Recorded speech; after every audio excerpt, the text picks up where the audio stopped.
Psychoanalysis and homeopathy, psychoanalytic dynamic and the superclass.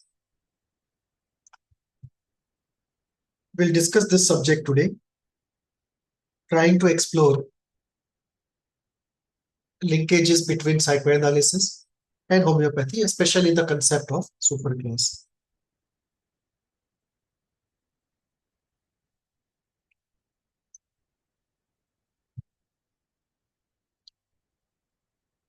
Psychoanalysis and homeopathy as systems have come up in very different ways. Homeopathy came up essentially as an empirical system or phenomenological system. Not that anyone wanted it to be that way.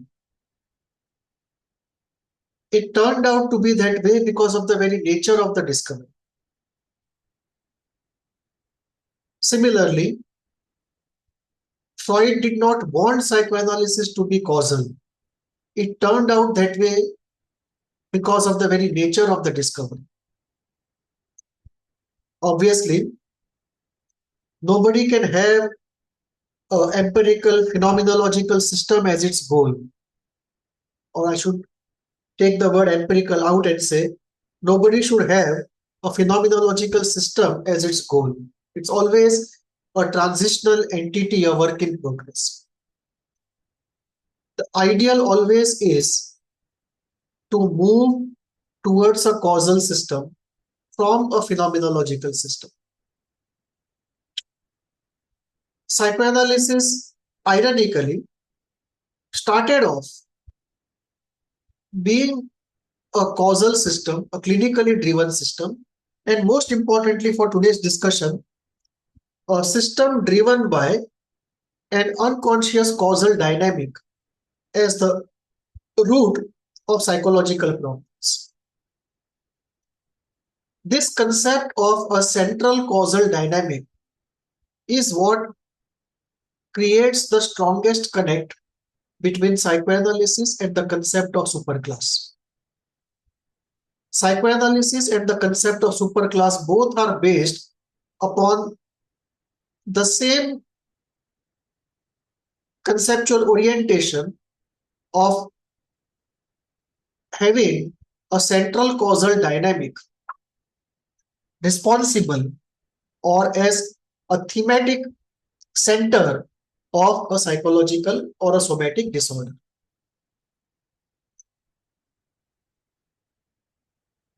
If we look at homeopathy, we see the movement from a strictly empirical phenomenological system, which it was till it was confined to materia medica and repertory.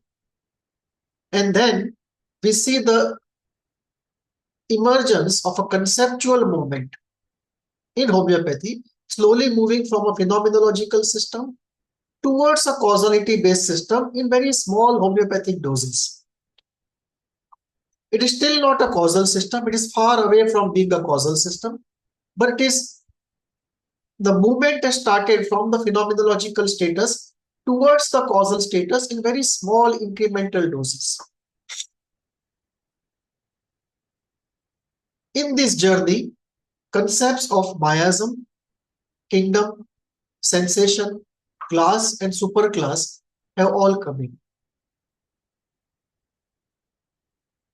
Superclass is the latest of these concepts, and the picture that emerges now is of this type. That imagine remedy sitting in one room and there are many windows in that room, and each window if you open and you see the same remedy, then the probability of that being the ideal remedy is very high. Let us say remedy is sitting in the center of the room and there are windows of the room, and one window is the window of materia medica, second of repertory, third of miasm, fourth of kingdom, fifth of sensation, sixth of class, and the seventh of superclass. And any window that you open, you see the same remedy. That is the ideal situation. What has happened recently is the latest window to be added to that room is the window of the superclass. my suggestion is add one more window, that of psychoanalytic causality. And we will see that the window of psychoanalytic causality and the window of superclass have great interaction between them. And these two windows may combine in a strange way to create a very strange kind of a window, very distinct from other windows.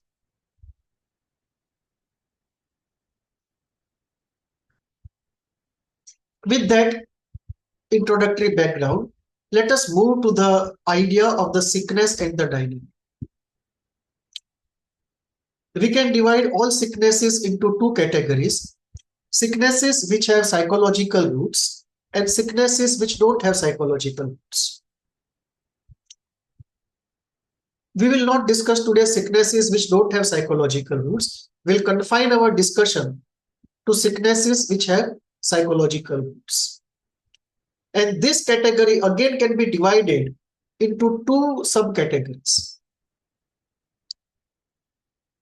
If you look at sicknesses where either mental symptoms or somatic symptoms are driven by core psychological difficulties, and you divide this category into two, you will have one, sicknesses which are driven, I should correct this,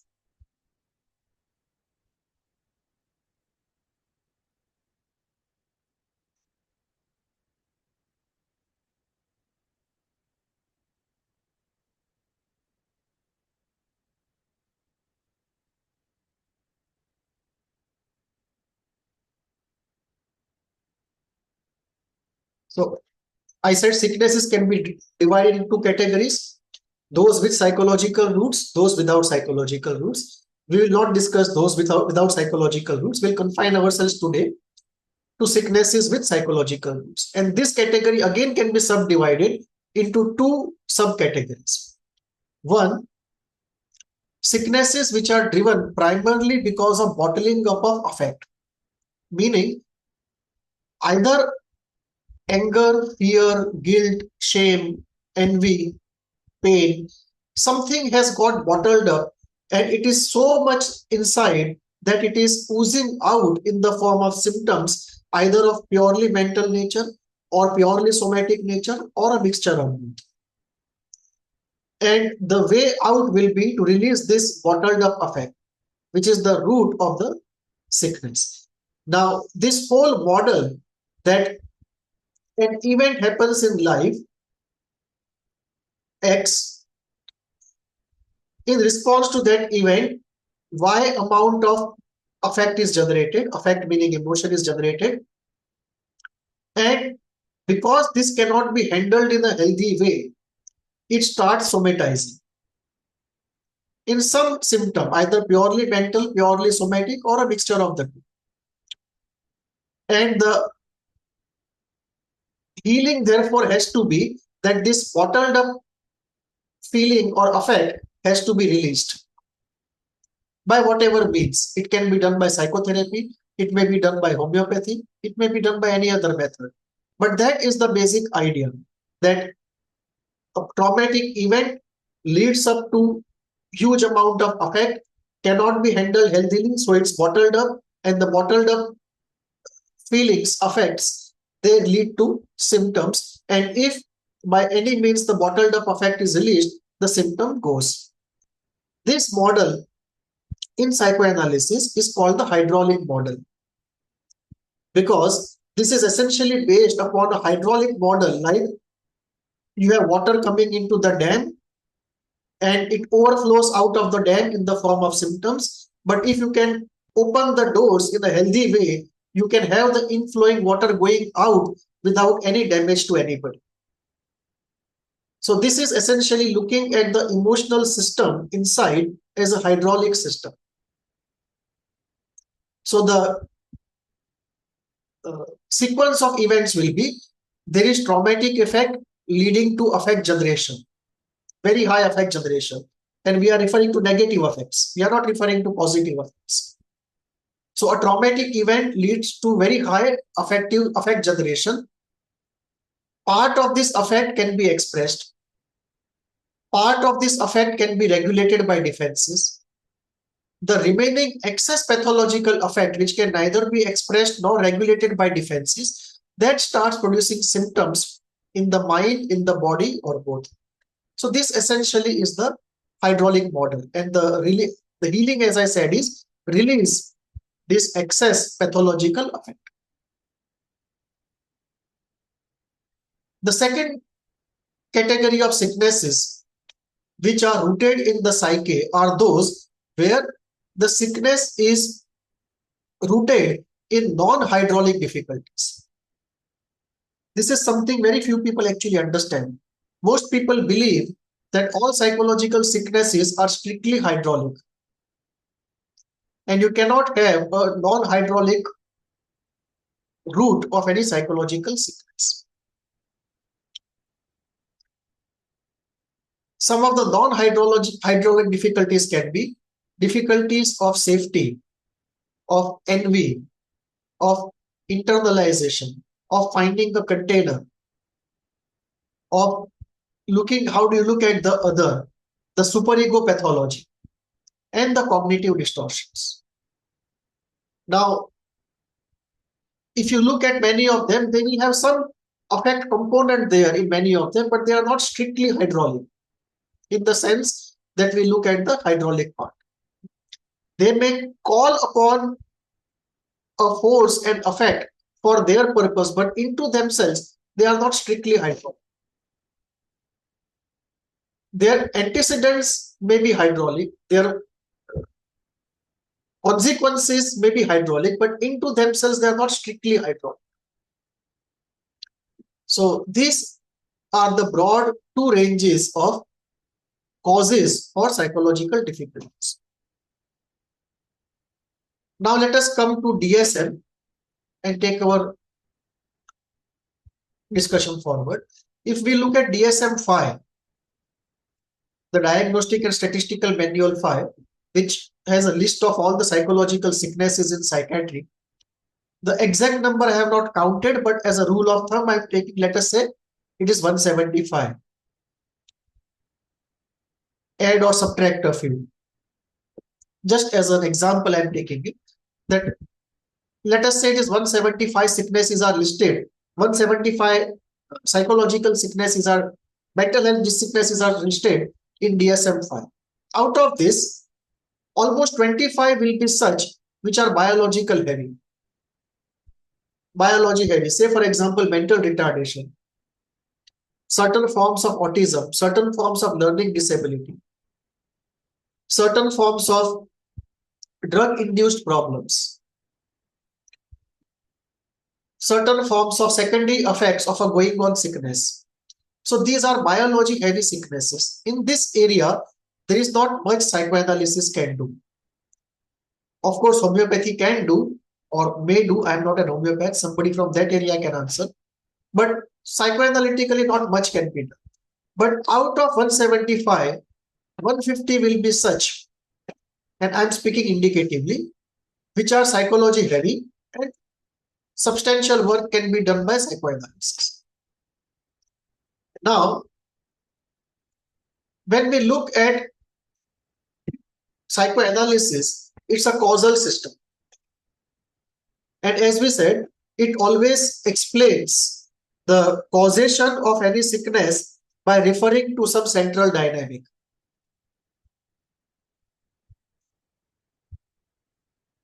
If we look broadly in the area of psychoanalysis and psychotherapy in general, how are these 150 sicknesses given in DSM-5 explained in terms of causation? In psychoanalysis, we will always have a psychoanalytic dynamic which will explain the causation of these 150 sicknesses. So psychoanalysis will have one explanation why these sicknesses occur in the first place, just as allopathy has its own explanation. Similarly, outside of psychoanalysis, but within psychotherapy, if you look at cognitive behavioral therapy, they will be having their own dynamic explanation of why a sickness occurs. And this dynamic explanation will be different from the dynamic explanation of psychoanalysis. But like superclass, they are all giving a dynamic explanation, that there is a central dynamic to the sickness. If we look at the Lacanian system of psychoanalysis, it's very different from the regular schools of psychoanalysis, and they give a very different dynamic as cause for these sicknesses. And if we look at schools in psychotherapy which are not based on central dynamic, unlike the concept of superclass and unlike these three, there are schools which are not based upon the concept of one central traumatic event or a core dynamic. And the focus then is more on other aspects. You can look at behavioral school or logotherapy, which are not based upon central dynamic concept the way these three are. Now, superclass is a concept which is based on the concept of central dynamic, exactly like the psychoanalytic schools, Lacanian school, or the CBT approach. So obviously, when you are based upon the same concept, there can be a very productive confluence. And this concept of superclass, most will treat as causal dynamic, or some will also call it central characteristic. The thematic center, if not the causal center. So over time, we will see in which direction superclass moves. Does it move to the position of a causal dynamic, or does it move to a more general position of a central characteristic?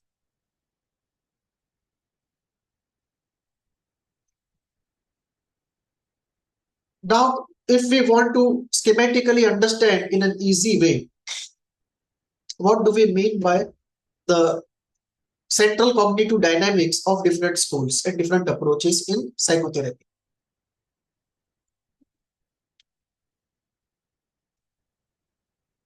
If we take, let us say, a non-psychoanalytic school, CBT, cognitive behavioral therapy, and it has three core dynamics. I am not good enough. Correct it.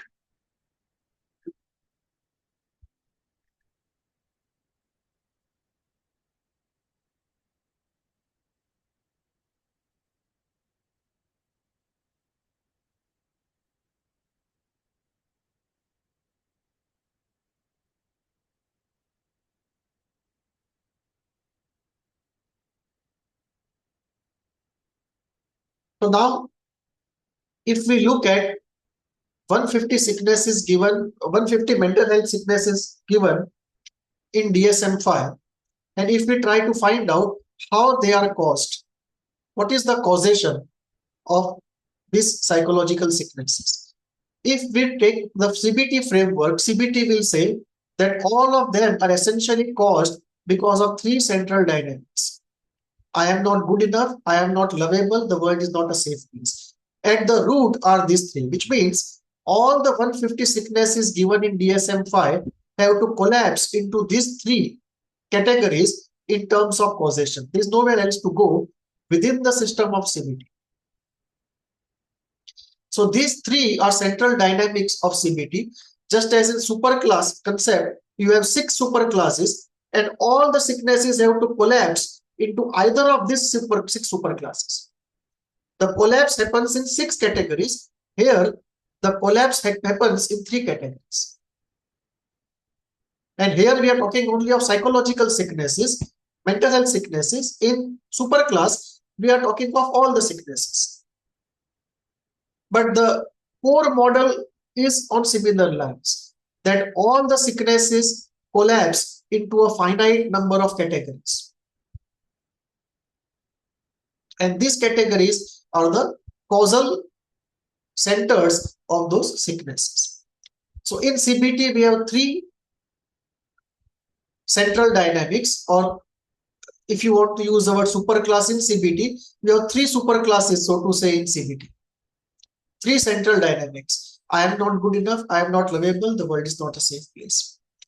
If we go to the Lacanian system, which is a very distinct school in psychoanalysis, all the 150 sicknesses of DSM have to collapse into again three categories, which are based upon three mechanisms.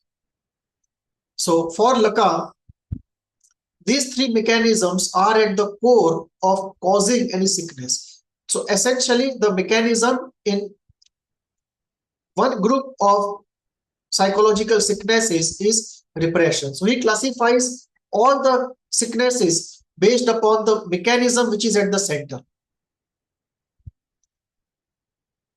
So he looks at repression, perversion, and disavowal.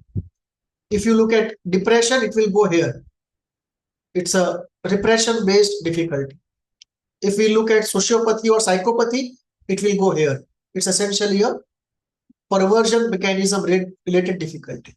If you look at psychosis or schizophrenia, it will go here in disavowal. So all the 150 sicknesses have to fall in these three categories.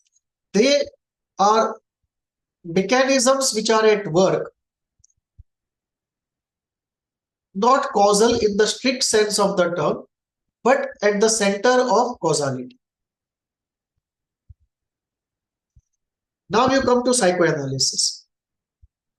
And psychoanalysis again has this thing that psychoanalysis is not one. There are many schools in psychoanalysis, and every school, whether it is Freudian school, Jungian school, Kleinian school, Kohutian school, Winnicottian school, Bionian school, Davanlu school, or Lacan school, each of these schools has their own way of explaining all the 150 sicknesses given in DSM-5. So if you look at Freudian school, they will say all the 150 sicknesses have to collapse into the reasons given by Freud, which means something to do with primary narcissism, secondary narcissism, or the oral stage, anal stage, or the phallic stage. If you look at Jung, it will be based upon the difficulty of individuation or functioning of the archetypes, or difficulty in balancing and compensation. If you look at the Kleinian school, they will talk about the split being open, difficulties of envy, greed, omnipotence. If you go to Kohutian school, they will talk about the creation of a healthy self or an unhealthy self. The healthy self will be cohesive and stable. The unhealthy self will be fragile and disintegrate at the slightest of stress. So if you look at the Freudian school, they will say all 150 sicknesses of DSM and the Freudian central dynamics, which are 4 to 5. Jung, his dynamics. But as we know, we get patients of all types, and every healer in the course of his practice comes to the same principle, regardless of whether he is in allopathy, homeopathy, pranic healing, psychotherapy, whatever. The principle is everything works on someone and nothing works on everyone. Which means there are groups of patients and each of them have a different causality and a different, therefore, way of healing. So when 10 patients come to us, 2 of them will be Freudian, 1 will be Jungian, and so on. They will get distributed. So there is truth to each theory and there is limitation to each theory. So if we take the central dynamics of Freud, Jung, Klein, and put all of them here, central dynamics of all schools, then it's a much safer, saner, and a balanced way of approaching, which would say that all 150 sicknesses of DSM-5 can be explained in terms of causality by central dynamics of all psychoanalytic schools put together. Now let us take an example to make it easier and concrete. Let us say we get 10 patients of schizophrenia. 10 patients diagnosed with schizophrenia. And if you want specifics of schizophrenia, they suffer from delusion of persecution. And we want to find out what is the psychoanalytic cause of it. How would psychoanalysis understand why they are suffering from what they are suffering? The question of why. What is in the unconscious mind at the center of that suffering, which we call the causal dynamic. So if these 10 patients go to a Freudian therapist, he will say the delusion of persecution is rooted in repressed homosexuality. How, we will not go in today. You can see one of our discussions, some common psychological problems and psychoanalytic explanations. Or you can refer to my book, FAQ, Psychoanalysis. So let us say 10 patients of schizophrenia, all suffering from delusion of persecution, and we want to find out psychoanalytic causal dynamic. If they go to a Freudian therapist, he will say it's rooted in repressed homosexuality. The same 10 people, they go to a Kleinian therapist, he will say it is rooted in the split being open. What is the split being open? We cannot go in here. Please see my discussion on Klein, FAQ Klein. If all the 10 of them go to Kohut, he will say it is because of fragile psychotic self, unhealthy self of this particular type, fragile psychotic self. If they go to beyond, he will say it is the difficulty of envy, containment, and processing. Now, obviously, all 10 will not fall in either of these. Out of 10, 2 of them may have a Freudian dynamic, another 2 may have a Kleinian dynamic, another 2 may have a cohesion dynamic, and the rest of them may have a Beyondian dynamic, or maybe some dynamic that we don't know as yet. In future, we'll find out. So, if we put all of this together here, that will be like central dynamics of all schools, and on top you have all the sicknesses given in DSM-5 and all the central dynamics of psychoanalytic schools. And this will not be more than 15 or 20. All the schools put together, maximum you can go up to 25.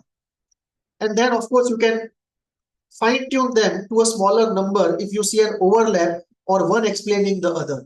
Or you can create a term where 2 are included in one term. So this will be the core model, that all the sicknesses of DSM-5 are explained if you put all the, in causality terms, if you pull all the central dynamics of all the schools. If you go into the superclass concept, instead of central dynamics of all the schools, you will have 6 superclasses. Because all sicknesses then, mental or physical, have to ultimately be explained or fall in terms of 6 categories. Now let us look at the specifics of what are this, when we say central dynamics of all schools, of all the schools given here, what are they? Let us look into it. The red ones are the Freudian central dynamics.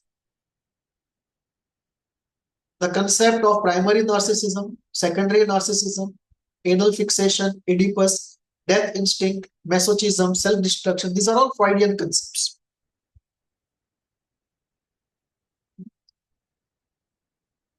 And they will be used to explain any psychological sickness that is brought to a Freudian psychoanalyst. There will be some more, but I have given the main ones.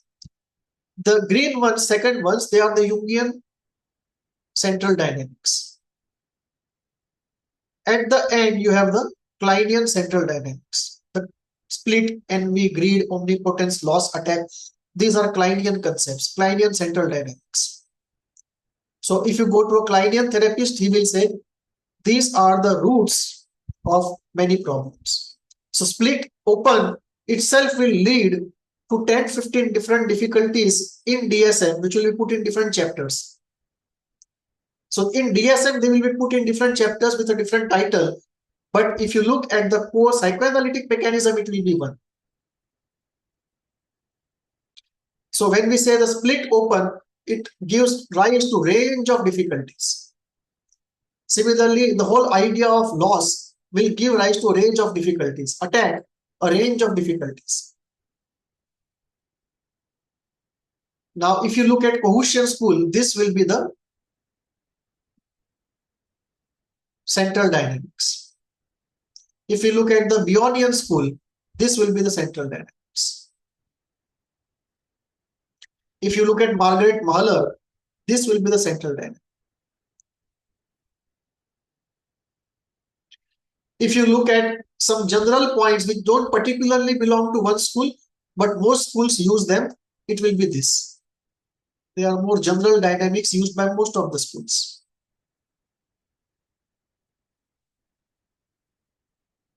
Now, all of this, if you want to group, one way to group is, you can look at this. You can group them based upon phenomena. For example, you can look at Oedipus, you can look at the split open, you can look at containment, you can look at individuation, you can look at archetypal functioning.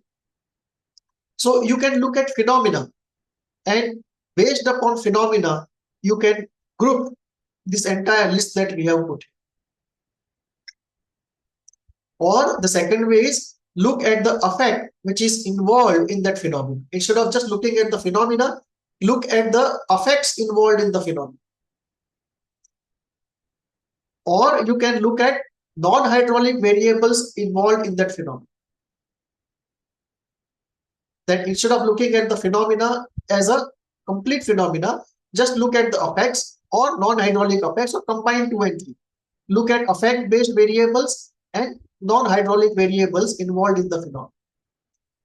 Or look at life experience, as over a long period of time you experience life. And what happens as the traumas accumulate, either building on prior traumas or creating new nucleus for to come traumas, or being a standalone trauma. Or we look at safety and containment. This can be one way of grouping, not the only way of grouping.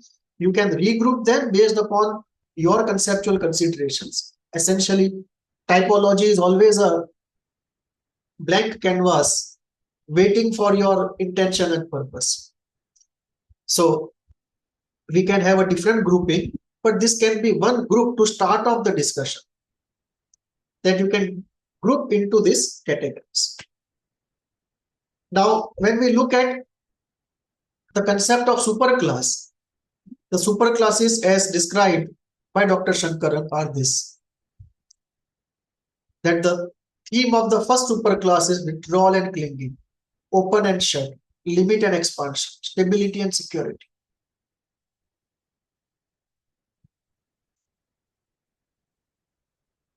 So this looks more like a thematic thing. I'm not sure if it is also supposed to be a causal thing. But let us look at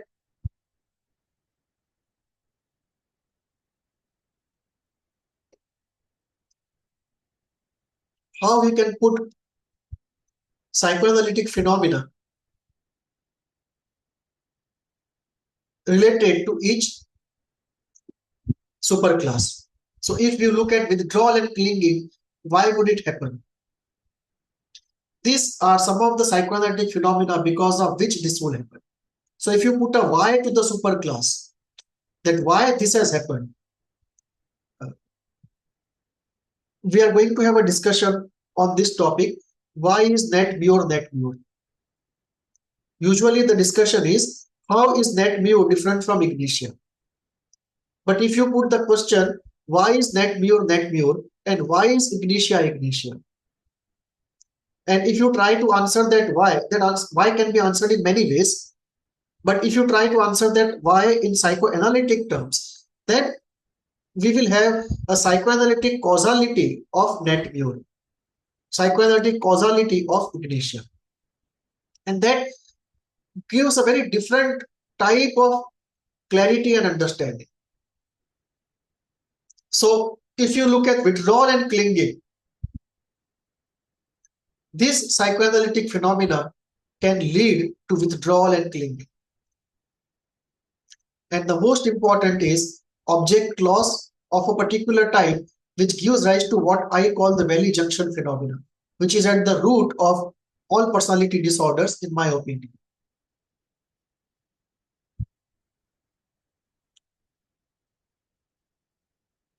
Let me not be so fanatic. Let me say most personality disorders. So these are psychoanalytic phenomena which can lead to withdrawal and clinging. Similarly, if you look at this theme of open and shut, this phenomena can lead to the whole theme of open and shut. How is a different thing to explain? For example, split toggle. What is split toggle? You can see the discussion on split that we had in one of the recordings, and there we have explained how the split is responsible for many things. One of them is this open and shut issue. Limit and expand. These are some of the psychoanalytic phenomena which can be behind this. I am not saying this is an exhaustive list, and if you make a list of all the remedies in this class, this will comprehensively explain it. That is not the type of claim, but this will be the most common explanations. Stability and security, this psychoanalytic phenomena. Restlessness and must get out, this phenomenon. And fight or flight, this phenomenon.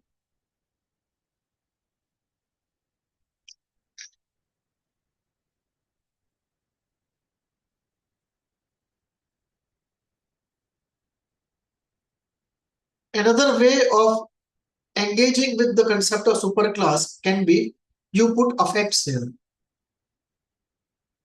But using phenomena actually seems to be more profitable because the effects are quite common actually in many a range of phenomena.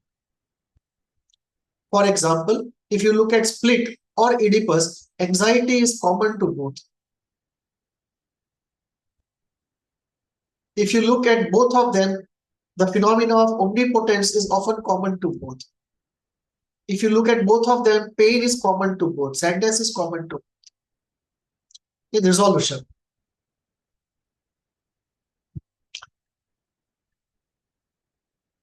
Now, some points before we go forward.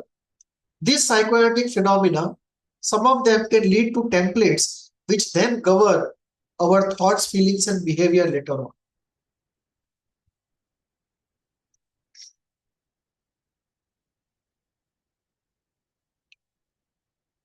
Now, how, in the light of what we saw, the concept of superclass possibly will develop if you look at it from a psychoanalytic lens? That essentially what we are saying is that all psychoanalytic mechanisms are somehow captured in these 6 superclasses. You can actually put one more box here and say all 150 sicknesses are explained by psychoanalytic. Let me just do it.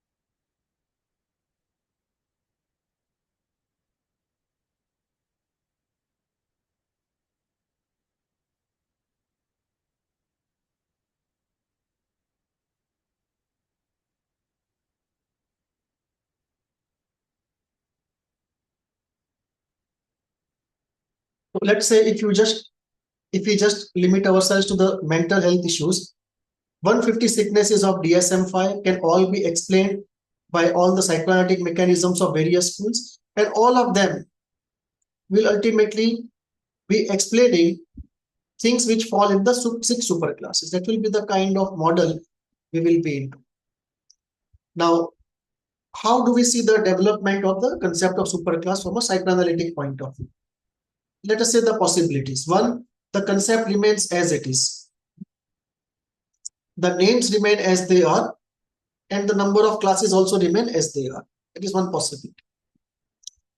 Second possibility is that the number of superclasses don't change, but the titles undergo a change. Third possibility is new superclasses are introduced. And the fourth possibility is number and titles both undergo a change. And one more you can say, the number, the titles and undergo a change and new are also added. Both 3 and 4 happen. This is generically speaking the possibilities.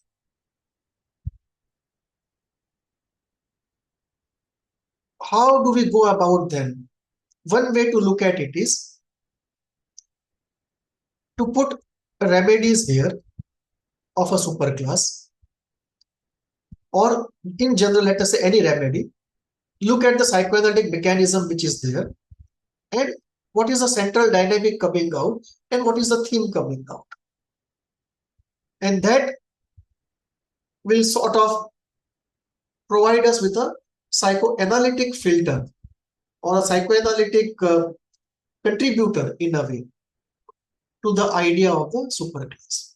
My personal belief is that the titles will undergo a change, number of superclasses also will increase, and new superclasses will be introduced. That is my personal belief. But the empirical way to go about it is this: make a list of remedies, put the psychoanalytic mechanisms, put the central dynamic,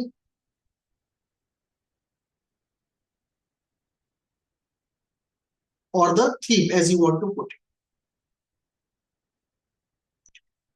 And once you have the list of this and this, then look at how many superclasses you need to create a grouping and how it actually works out in practice in terms of grouping of remedies.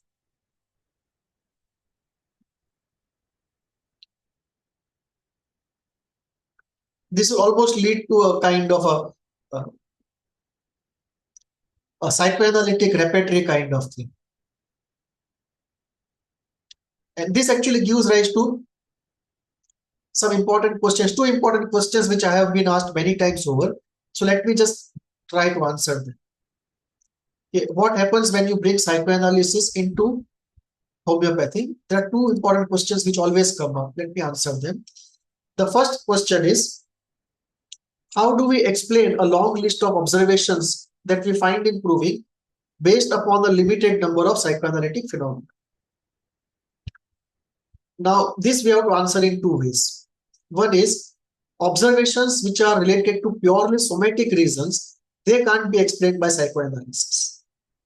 So in that area, homeopathy is distinct and pristine, pure and alone, right, away from psychoanalysis. But when we come to observations related to something which is at the root psychological, then we can explain using psychoanalysis in this way. How can a limited number of concepts, say for example, somebody from the Freudian school will say, all that you observe actually is based upon 5 to 7 core Freudian concepts.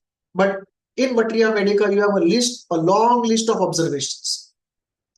So how can that happen? How can 7 to 10 core concepts lead to all of them? So let us say all the readings we divide into 2, somatically rooted and psychologically rooted. Forget the somatically rooted, they can't be explained by psychoanalysis. But let us come to the psychologically rooted.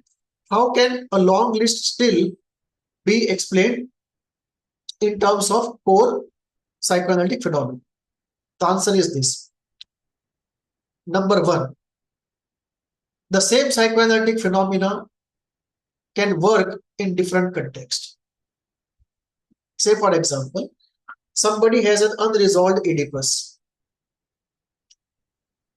It may express itself in his falling in love with elderly woman. It will express itself in excessive fear of authority figures and in Materia Medica you will see excessive fear at work. excessive fear with elderly figures, avoiding intimate relationship with spouse, difficulty of getting close because of past pain for having lost a desired person, intense shame, which may lead to severe inferiority, imposter syndrome, that everyone will find out what I really am, and then they will laugh at me, judge me, humiliate me, and therefore the social anxiety. All of this can be rooted in just one characteristics of Oedipus. So if you actually list down what I have written or deconstruct it further, you will have a long list explained by one psychoanalytic phenomenon.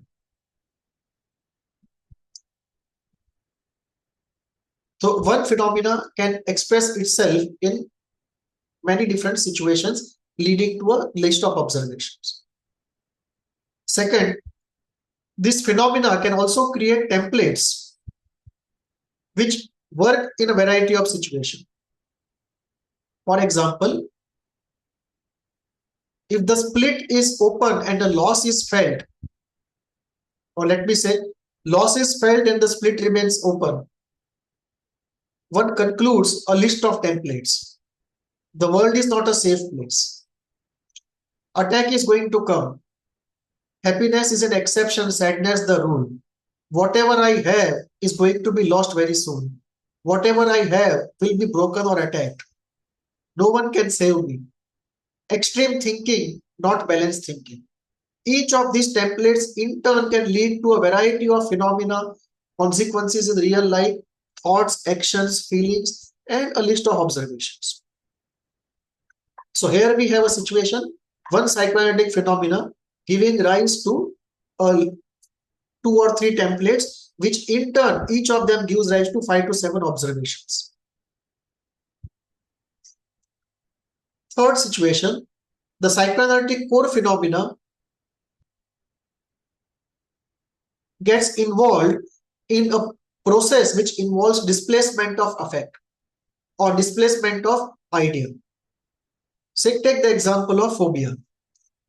Let us say somebody has a Oedipus non-resolved or the split open, and the anxiety is coming out and the fear of attack is coming out.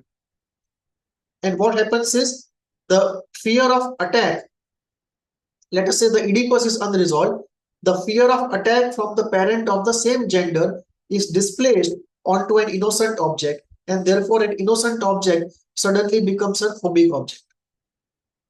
An innocent object is turned into an object of phobia because fear from one psychoanalytic phenomena, the fear of attack, is put onto it. So this is the mechanism of displacement which is used by some process involving the core psychoanalytic phenomena, and that can, this act of using displacement of idea or affect or using the psychological process of association, you can displace the difficulties involved in the core phenomena in a very creative way, in many different distinct ways which seem unrelated to this phenomenon. It's only when you do the deeper psychoanalytic analysis that you realize that the fear of water or the fear of snake or the fear of the tiger is actually displaced fear of something else in the unconscious. So this is also something which can give rise to list of observations and very strange observations, which at the first sight seem not connected in any way to anything psychoanalytic till we do a deeper analysis and we find the connection. And this is why this is the crux of psychoanalysis, where I say the work of psychoanalysis actually is a Sherlock Holmes work. The journey is from the strange to the simple.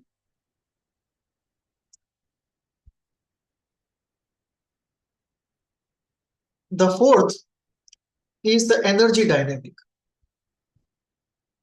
Let us say a person has this psychoanalytic pathogenesis. Early life, there was an object loss and the split remains open. And with the open split, as the age goes on, the man goes to 4 or 5 years of age into Oedipus. And because it comes with an open split, he is predisposed not to pass the Oedipus successfully. So as expected, the Oedipus also is unresolved. So now you have a person with the split open, early life object loss, split open, and the Oedipus unresolved.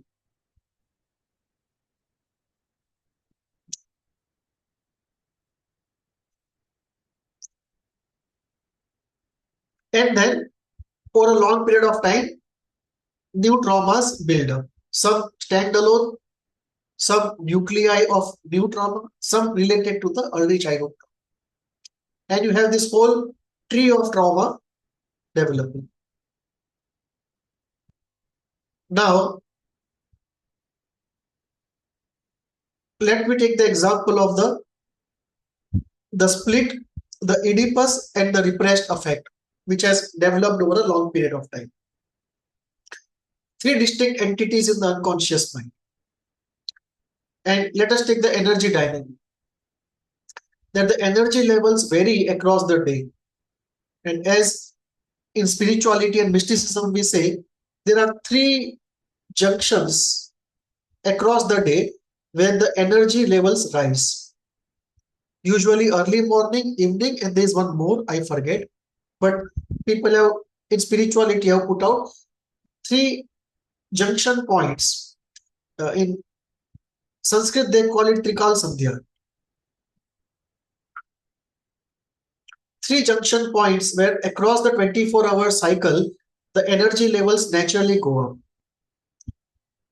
Similarly, when the season changes, this is like a very big Trikal Sandhya and massive energy level increases. There may be other factors which may also lead to very high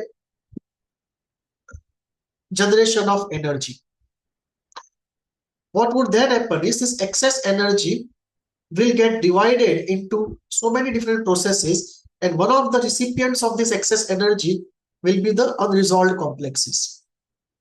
And therefore, if the split is unresolved, you will see usually the difficulty of the split coming up in the evening and early morning. The early morning typically Kali Karmtak 3:30 and in the evening. So this is the sheer energy dynamic which can activate or deactivate unresolved psychoanalytic complexes. And the deeper the complex, more difficult to activate it, and therefore that activates only at very high energy levels. So you will see the split actually getting activated where the energy levels are very high in acute season changes. And therefore, what was working on a regular basis is no longer working when the season change happens, because a new dynamic has been activated. And higher the energy level, the deeper it can activate a complex. Similarly, you can also have activation and deactivation based upon cessation of activity. Some people have the terrible Sundays. When they have nothing to do, the energy levels are average like every day, but because there is nothing to invest in, this energy falls and starts activating the complexes which otherwise don't get activated. And often the split is activated on the terrible Sunday, which many people report as it's difficult after afternoon to continue the holiday and I wish I had something to do. So that is the classical energy dynamic which activates and deactivates. So this also leads to a list of observations. So we can see that 2 or 3 complexes involving in different psychoanalytic phenomena can give rise to a long list of observations. And that is how we can answer this question that a limited number of psychoanalytic phenomena, because they are involved in this kind of creative working put forth by nature, can give rise and explain a long list of observations. Second question I have often heard is, it's actually more of a question for homeopaths other than for me, but I was asked to give a comment from a psychoanalytic point, and that limited point I can make. The question was, if the homeopathic medicine is working on the roots, then why do we find situations where somebody from ignitia after some time moves to natural mure? Because if the core is being healed, then why should it move and become more deteriorated? Why should there be a deterioration if the core is being healed? So the homeopathic answer I don't know, that is best given by homeopathy. Psychoanalytic answer that is based upon the psychoanalytic modeling of trauma, that I can give.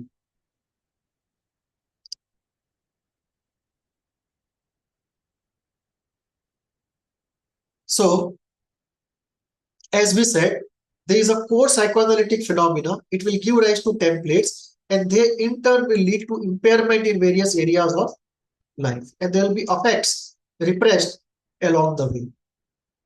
So we will look at the tree of trauma. A tree of trauma, which can either be there is one core trauma and then everything flowing out of it, or two core trauma, everything flowing out of it, or two core trauma and then a much later trauma related to each other. We can have any complex web of trauma. In a simpler way, we call it the tree of trauma. And in psychotherapy, in psychoanalysis, psychotherapy in general, but specific to psychoanalysis, most schools of psychoanalysis, I would say, usually we go from the leaf to the branch to the trunk to the tree, to the root. Slowly we start from what is brought to us as the presenting problem, and then from the leaf, which is the presenting problem, straight in front of us, communicated by the patient, to slowly to the branch, to the trunk, to the root. Now, if we are good in psychoanalytic theory, at the end of the case history, we fairly have an idea of what the root is likely to be. And after a few sessions, we have a very near certain idea of what the root is. Then the question is, why not directly address the root? Problem is this: directly addressing the root often can lead to a capacity problem. It may create such distress that it becomes unbearable and the patient stops the therapy. There is an old saying, it says, brilliant interpretation and the therapy ended. Not that the interpretation was wrong, actually it was the most correct interpretation, but it was unbearable to the patient. It was too early, too soon. So often we have to go slowly from the leaf to the branch to the trunk to the root, even if we know the root. Because the moment we try to address the root, it becomes unbearable. And that we can see very clearly when we practice ISTDP and we know the concepts of ISTDP, where the anxiety just goes out of control. It does not remain in the striated muscles. It either goes into the smooth muscles or it goes into the cognitive perceptual apparatus, which means that it's completely out of control. So we move from the leaf to the branch to the trunk to the root. Now, if we look at that idea, then to answer this question will be this: that if you give ignatia, it is healing the leaf, the presenting problem, and some part it is chipping away at the core. It is not acting only on the core, it is partly acting on the leaf, maybe partly on the branch, partly on the trunk, and chipping away slowly at the root. It's not acting only on the root. So if it chips away and then for some reason the core is so resistant that beyond a point it is not allowing itself to be chipped away, two things can happen. One, if you increase the power, it can create an unbearable situation of aggravation. That can be one explanation. I am not an expert, but this is just a layman's psychoanalytic take on it. It's an indicative take, it's not an empirical take. And that core which remains, that over a period of time undergoes the changes and becomes more of a deteriorated form of net revenue.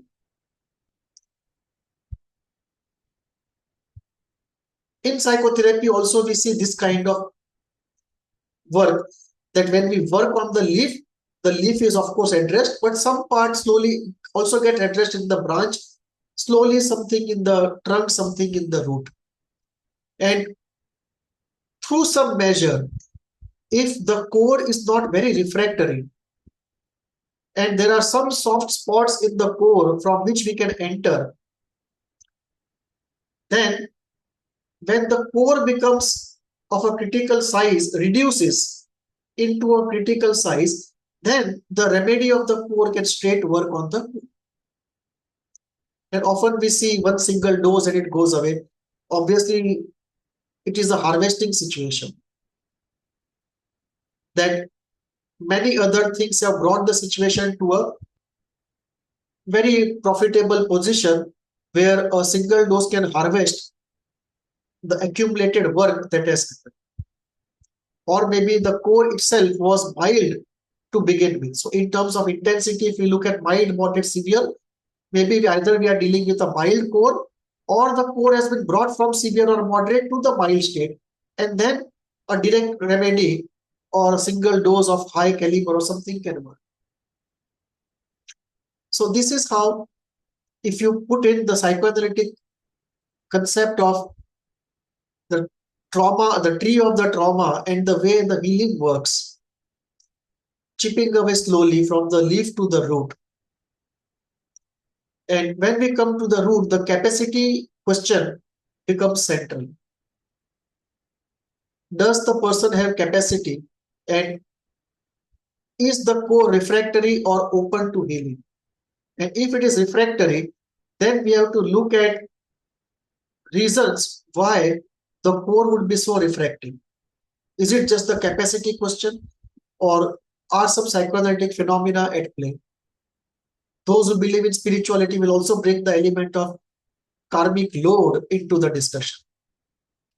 Those who are into existential philosophy will bring in the idea of self-journey into discussion. So this is how we can address these two questions which have been